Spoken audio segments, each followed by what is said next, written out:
I don't know if there's somebody who's more popular around here than Dr. Robert Malone. And his laugh tells you all of what he thinks of that fame.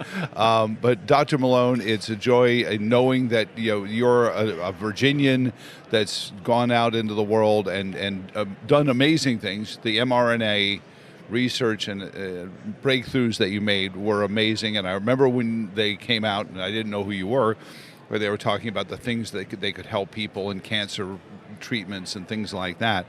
And your story arc goes through the discovery that the government had taken the research and started to make these vaccines with it and all of that. And I know you've been on since then. I just want to catch people up that are new to the program. Look up Robert Malone. PsyWar is the book. Yeah.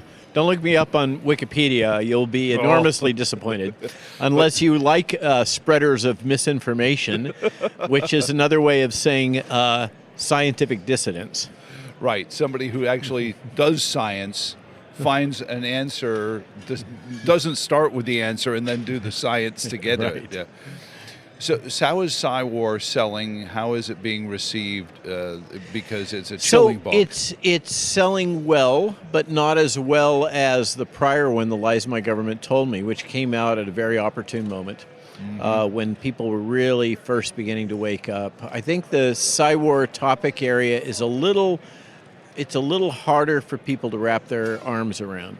It's a dark topic, and I've chronicled it on my show and I was actually talking about it with Aaron Siri from the High Wire. I said, because to me, when you put together and I heard the first time you did this presentation, it was the Children's Defense Fund banquet get together, and you laid it all out, and I looked at my wife and I said, oh my God, it actually makes sense in a dark, perverse way that they're saying, well, we need this kind of vaccine because there are bioweapons we need to be ready to roll out these instant vaccines for our soldiers who are getting sprayed with bioweapons. And also the other parallel threat is emerging infectious disease because of fill in the blank, climate change, environmental disruption, right? Blah blah blah. So there's the engineered threat, pathogen threat, and then there is the emerging infectious disease threat. And the logic is that both of them represent such compelling risks that it's necessary to create a risky technology in order to counter that threat. And, here in our area of Virginia, Charlottesville, there is a defense training facility and think tanks associated with this. There is truly an honest belief among a subset of people that this type of infectious disease threat is truly an existential risk for the human race. It is, they believe that the human race is under great threat for an extinction event. Now, the counterpoint to that is that we've been around for a little while. We've been coexisting with a lot of pathogens. We do have a very evolved immune system, and generally speaking, that immune system seems to work better when it's encountering natural pathogens than when it is prompted by various vaccine products. But there is this logic that vaccines can do no harm, and that at least that we could sue for. Right, and that they're absolutely necessary for every possible infectious disease threat.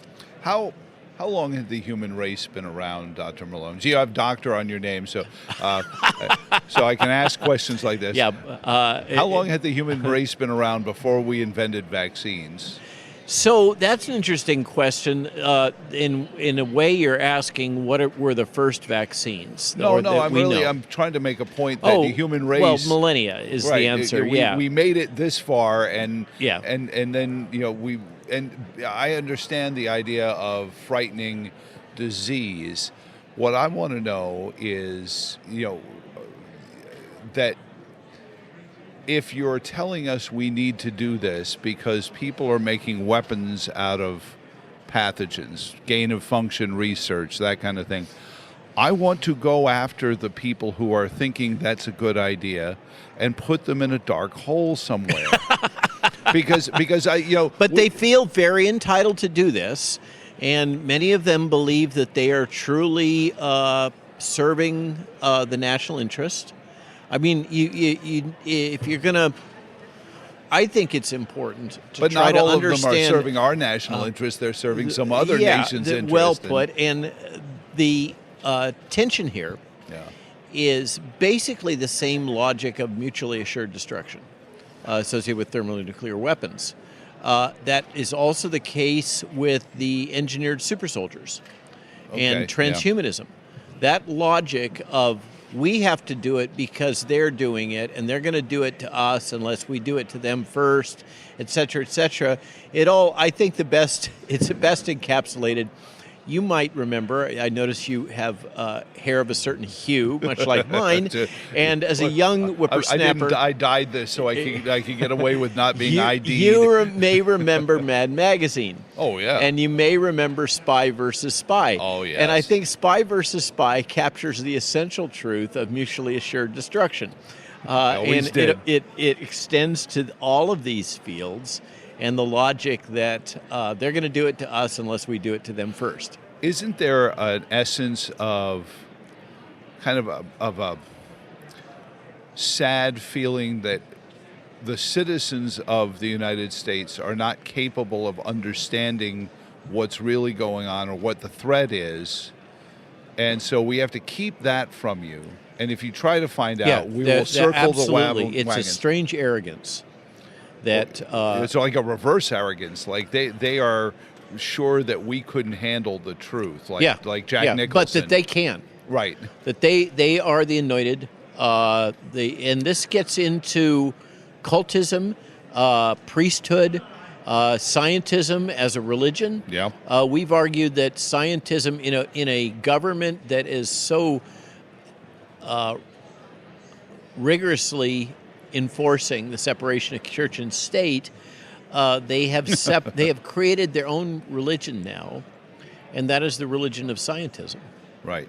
And which really is here's my answer, go get me an equation that gets me there. And there is a priesthood, and there's a hierarchy, and all of the above, and that I think is just as much a problem as any of these other things. It's a deeper problem. I was going to say, because we're not all that far removed from the eugenics movements, where science, government, and the pseudo idea that there were right people, good biological humans and bad biological humans, isn't that far removed from our society. It underpins the logic of the super soldiers. It underpins transhumanism.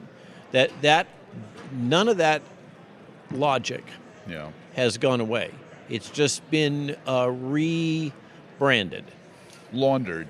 Yeah, it's more it's easier to discuss at a cocktail party. Uh-huh. So, do you see it getting better? Dwight Eisenhower, 70 years ago, didn't seem to think it was going to get better. He warned us about this. He was prescient, wasn't he?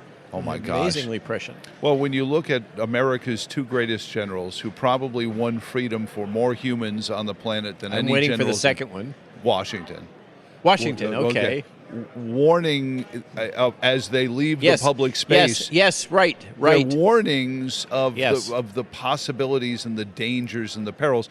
It's like putting a handgun down and not warning somebody that you have to point it that way, and that's what I feel like is happening. Is we've got people who aren't married to the idea that just because you can do something doesn't mean you have to do that something. But that has been the history of the human race. Yeah. That, and unfortunately, I'm kind of lived it. The any new technology that can be weaponized will be weaponized.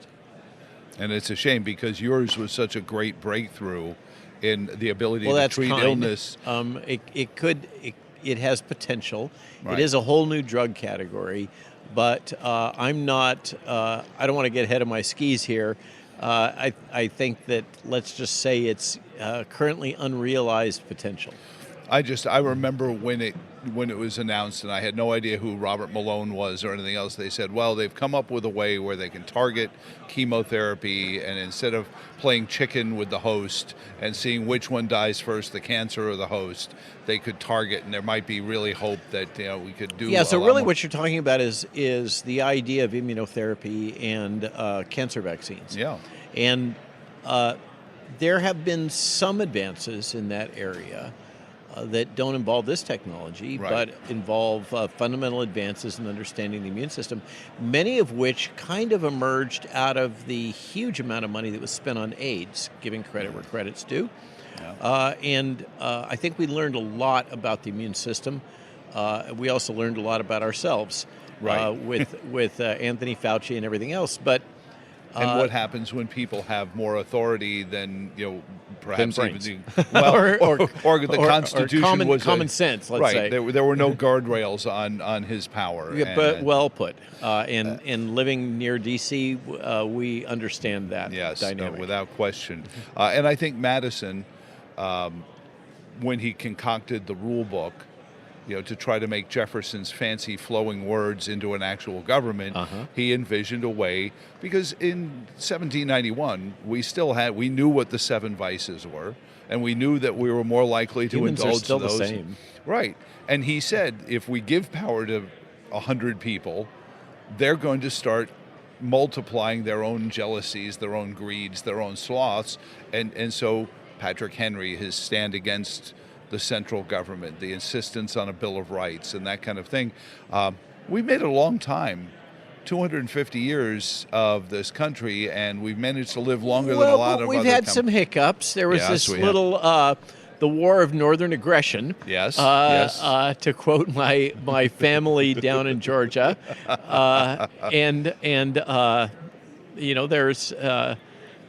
many in our state still remember that without question. In the same way. Despite the statues all being taken down. So where the movement you see, and I know you did the great debate about vaccines and health care, where do you feel like it's going? Do you feel like it's tacking in the right direction, or are we still adrift in some very perilous waters? Can we be both? Yeah. I think personally, I'm optimistic. I certainly don't want to come across as a nattering nabob, a doomsayer, Henny Penny, saying the sky is falling. The sky is absolutely not falling. Right. And the human race has an amazing ability to be resilient, despite all of our efforts to screw it up. And we are a creative bunch. Yes. So here we are in this libertarian festival that we call Freedom Fest. Yep. And what I see is the logic of libertarianism is gaining more and more traction among many American citizens. I think that the COVID crisis has been putting a positive spin on it, looking for the silver lining. It has allowed many to perceive things that a few voices in the wilderness, like Ron Paul, have been observing for a very long time. I'm trying to get the rest of us to notice. And now many people are paying attention. Yep. And that's a good thing. And they are looking for alternative solutions, new solutions. My concern as, in a way, a student of warfare now, we wrote a book about fifth-generation warfare, the PsyWar book, that is very much informed by what happened during the COVID crisis, but the whole history of propaganda, starting with Edward Bernays. And I've recently written an essay about seventh-generation warfare, which is really well embodied in this recent action of Ukraine against the Russian bomber fleet. And drone warfare, AI, and robotics. Soldierless war. And so that is I think it's it's funny how we have these kind of prescient movies like The Matrix that has become a dominant metaphor, and of course Terminator and Skynet.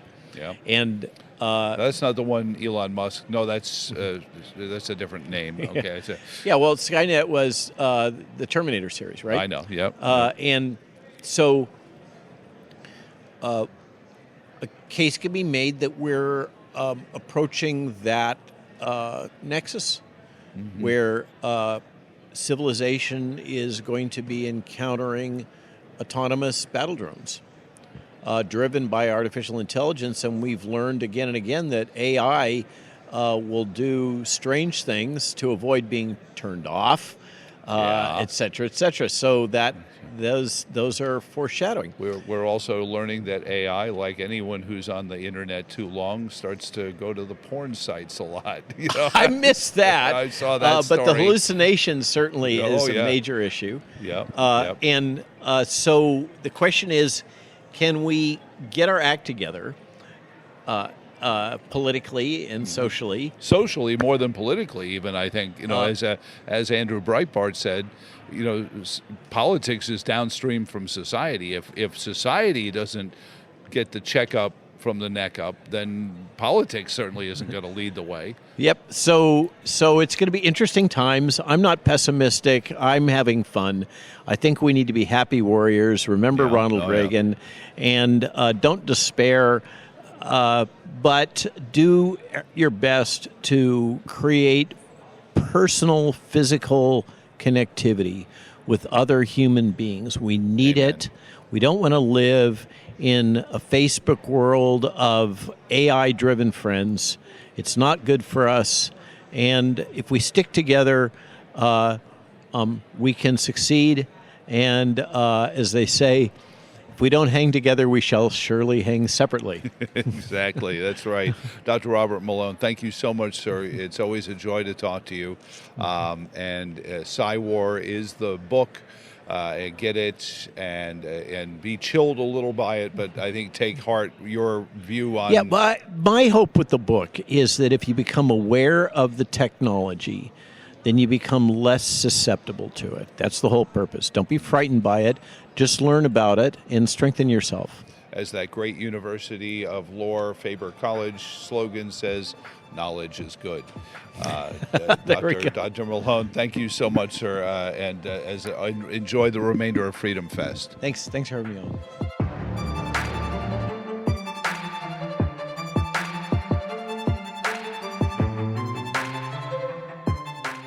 Subscribe to get the news the legacy media won't tell you and only the Daily Signal can bring to you.